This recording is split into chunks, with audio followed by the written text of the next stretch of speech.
A few news segments ago, I talked about the diversity of bird species that live in New Zealand. Due to New Zealand's geographic and evolutionary isolation, it lacked certain kinds of predators, like various felines, and as a result, the islands were able to host a wildly diverse community of birds. As I talked about in that older news segment, human impact has been disastrous. Humans have hunted and encroached upon the birds, and have driven many of them to extinction. But long before human impact, when New Zealand was a pristine, natural environment, its bird biodiversity was in constant flux.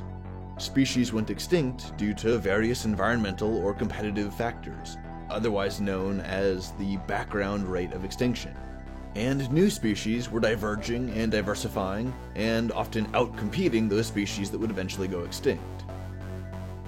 Today's news segment is about two of these extinct bird species, specifically a giant parrot and a giant penguin. The giant parrot fossils were discovered near central Otago in New Zealand, and they were dated to the Miocene epoch, about 19 million years ago. The species, Heracles inexpectatus, is remarkable because it's twice the size of the next largest parrot. Dr. Paul Schofield is a senior curator of natural history at Canterbury Museum, and he described how the parrot's ancient environment was, quote, a subtropical environment quite similar to northern New South Wales, and even had a similar vegetation, unquote. He also explained how parrots are largely vegetarian, but this parrot, being so large, might have been more inclined towards a predatory carnivorous diet. You're going for more calorie-dense foods. Although, ultimately, we still don't know what this giant parrot ate. Estimates based on the size of the fossils suggest that the parrot weighed around 7 kilograms and stood about 2 feet tall. When walking on its feet, its beak would reach right above the knee or to mid-thigh on an adult woman. The other bird, the giant penguin fossils were discovered in 2018 by Leah Love, an amateur paleontologist spending some time in the Waiapara Greensand fossil site.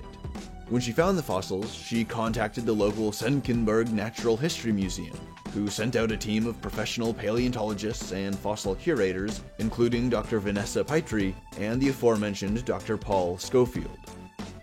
After doing some research and writing up a paper, the scientists introduced to the world the giant penguin Crossvallia waiaparensis. The penguin, which stood about 1.6 meters tall, or about 5'3", existed in the era after the dinosaurs were wiped out, from about 66 to 56 million years ago.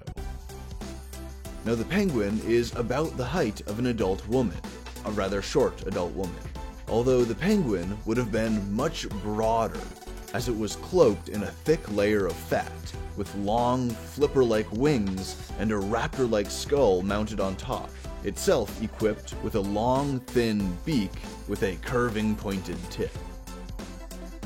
One distinct feature of the C. waiaparensis are the bones in its legs and feet. Their physiology would suggest that, compared to modern penguins, they spent a lot of time swimming, perhaps to the point that the C. waiaparensis was mostly an aquatic bird that hadn't even completely adapted to a terrestrial habitat with an upright posture. The species' closest relative is another large penguin, Crossvallia uneinwillia, whose big penguin fossils were found almost 20 years ago in Antarctica. The sea separating Antarctica from New Zealand would have been a perfect place for the C. waiaparensis lineage to diverge and adapt, before perhaps helping to colonize New Zealand, or perhaps this went the other way, and C. uneinwillia is a divergence that took root in Antarctica. I don't know the answers to this. The study examined the fossil anatomy, not the systematics or the evolutionary history. But the conclusion, the thing to take away from these studies, is that New Zealand was host to numerous giant bird species, not just in the recent past, but also millions of years ago, many millions of years ago. In the case of the penguins, it seems that the entire clade evolved to be quite large relatively early in their history. Modern penguins are on the smaller side compared to their historical kin. Perhaps all of the larger penguins were preferentially selected by seafaring predators like sharks or killer whales. And perhaps these selective pressures were too great, and all of the larger penguins were selectively culled from Earth's great biosphere. Now, I can't forget the parrot, because the parrot was also cool. I mean, the parrot was unusually large, and all modern parrots are but a fraction of the mass of the Heracles inexpectatus.